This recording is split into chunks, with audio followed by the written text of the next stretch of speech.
Football to me is everything. I don't want any distractions. I just want to focus on my football, enjoy it, and see where it takes me. I even managed to spend my 18th birthday in a quarantine hotel. I don't dream of the Champions League, I dream of the FA Cup for a team where I'm loved. My name is Charlie Hardiman, and this is my story. Hey guys, and welcome back to The Fan's Perspective. And in today's video, we're talking to ex-Charlton Town Academy player Charlie Hardiman, who is currently training with Cirencester. I wanted to talk to him about his journey through the academy, his story, and what separates him from other players today. Let's go talk to him. All right, so Charlie, when did your football journey actually begin? It's quite a strange one. I wasn't one of those 7 or 8 who just loved football. Okay. I started playing about 10 just because my next door neighbour was playing. Yeah. And I ended up just falling in love with it from then, and just parents couldn't get me in early enough. And it got to the point where I'd spend hours outside. Through the academy ranks, so a lot of players change positions all the time. What would you say is your best position, and when would you say you found this out? That's a question that you could ask any of my coaches, they give you a different answer. Last 2 years I've played 10, 6, full-back, up top, everywhere. But for me, I enjoy and feel I get the most out of playing either just in front of a back four or just in front of the midfield. Just between lines and breaking through the lines as well. So we now know how Charlie discovered football, but what happened at Cheltenham? All right, so you spent a lot of time here. Obviously, it didn't exactly in the end go to plan, but you're not on your own. It's about 1% of players get through to the professional level. What I wanted to say is, how did it actually feel when you got the news, obviously, about leaving? Truthfully, it didn't hurt as much as you'd think. Okay. Someone, firstly, always has to be that 1%. Yeah. And secondly, I came through very late. I had a lot of injuries, a lot of problems. And I got the opportunity to play in the youth team, train around the first team setup. I got as much out of it as I could. And yes, it was sad because I backed it. I wanted to go with Charlton because I fell in love with the club. I fell in love with the entire club, all the staff. It was brilliant. But it didn't work out. But I learned a lot from it, and I've got memories from it I'll never lose.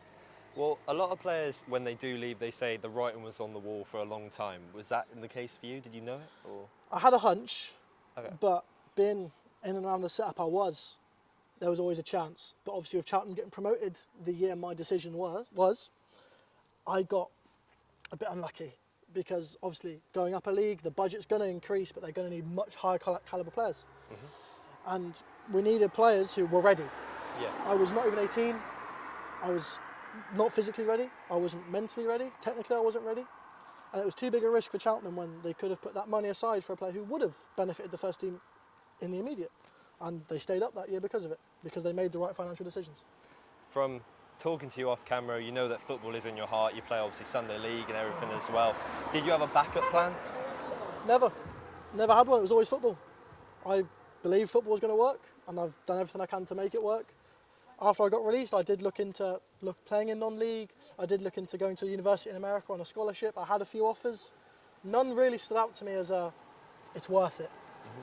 Football to me is everything. I don't want any distractions. I just want to focus on my football, enjoy it, and see where it takes me. And I've been very lucky. It's got to take me over to playing in Malta, in Gibraltar in Spain, and I'm loving every minute of it, and I think I made the right decision. Alongside Charlie's personal issues, you cannot underestimate the impact that the pandemic had when these gates were slammed shut. So going back a few years, obviously just like everyone, your journey was interrupted by COVID. We've heard all the stories at the top level, but can you give us a little bit of information of what it was like for you? Finished my A-levels. 2 days later, I got on a flight to Poland, first of all. Had to spend 2 weeks there in a quarantine hotel. It was brilliant. I had a gym, so it was fine. I kept a bit fit. And I had a flight to Malta. Thankfully, the club paid for the hotel, or else it would have been extortionate. And I spent 2 weeks cooped up in a room, couldn't leave. And I had to stay fit for my first proper professional pre-season in a hotel room that's 10 yards each way, tiny. So the YouTube videos I was watching, it was indoor cardio. It was absolutely embarrassing. Whoever was below me had a horrible time of it. I even managed to spend my 18th birthday in a quarantine hotel, which was absolutely lovely. But you did say obviously that the club paid for the hotel. Do you think that the club or even the higher up bodies could have done anything else to help you? Truthfully, no, I think it's a bit out of their control. With obviously everything with COVID, they've got to take extra precautions, and because of the situation they had, especially Malta where I had to go, was a very, very small place. So if one person gets it, it transmits very, very quickly. So they had to be so precautionate. Even in training, they had to split us off into groups of 6 or 8 every session. So it was obviously very, very difficult, not only to show what I was capable of, but to gel with a group of lads who oftentimes didn't speak the same language as me. which was obviously a challenge in itself. But I think they handled it as best they could. They looked after me, and I enjoyed the whole experience despite it was very difficult. I really like what you said about some players not even speaking the same language as you. Do you feel like throughout the academy process you actually got on well with a lot of your teammates? I felt I was part of quite a big social group where we were a very together unit, and we would die for each other on the pitch. We would do anything it takes to win a game for each other, not for ourselves, but for the club and each other, because we were so prideful in one another.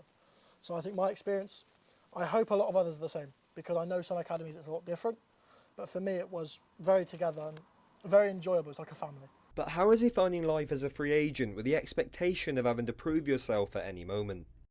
I think there's a pleasure to take from having to prove yourself, because it allows you to give yourself a greater footing in yourself as a player and as a person, because that adversity that comes with you are an unknown quantity, it allows you to play your way and show this is me, this is what I am, this is my identity. For me, my identity is I'm a League Two player. I like spraying the ball. That's what I do, that's what I'm good at. I like spraying the ball, third man run, shot edge the box. That's how I play. Managers love it, managers hate it, that's fine. But I love the opportunity of proving myself to new managers. I love the opportunity of having a coach say, I don't know what I think. Yeah. And then getting to show them, this is me, now what do you think? I think it's the best part of football. Training with Siren Cester now, do you feel like they've allowed you to actually express yourself and be the player you want to be? Oh, definitely. They encourage the fitness ways, the ways I get fit, because I get fit in a very unorthodox way. I can't run on concrete because of my back. Okay. I have to play five-a-side. It's the only way I can get fit, and they encourage it. They encourage it because they know each player is different, and I am me. I play five-a-side. It allows me to develop on things I'm less capable at, which is, for example, beating a man. Never been great at it, but five-a-side allows me to be in an environment where I'm always under pressure, and they encourage it. And then I tell them this is what I'm working on, and they'll allow me to make the mistakes in training because they know my long-term commitment isn't with them. Short-term, they need me for a game, I'll do a shift. And they've been brilliant with me. Jonah, the manager, excellent. He's understood it. He's just said, do what you can. If you've got to go, let me know. They've been so understanding and brilliant with it. I couldn't ask for a club to be more patient and accommodating in a manner where I'm not their player, but they're treating me like I am. They've not made me feel like an outsider. They've been incredible. Well, it's great to hear that everything's going well now and you know exactly what you need to do to improve and actually be your best player. If you had a roadmap in front of you, let's say 5 years down the line, what is your goal? How far do you want to go? Do you think you can go? I want to be comfortable in the EFL. Okay. That's my end goal. If I can go further, brilliant. For me, I dream of nothing more than playing for someone like Charlton. Third round of the FA Cup, big tie against Man City. Doing what Alfie May did, putting the ball in the back of the net.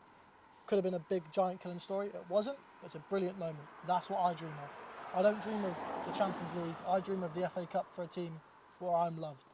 Just to actually have your name in the papers and be known Absolutely. for the club. And match of the day. Can't forget match of the day. We wish Charlie the best of luck with his journey through the beautiful game and truly hope that you enjoyed this cinematic interview that we have created. If so, this could be the first of many. For now though, there's only one thing left to say. My name is Charlie Hardiman, and that was my story.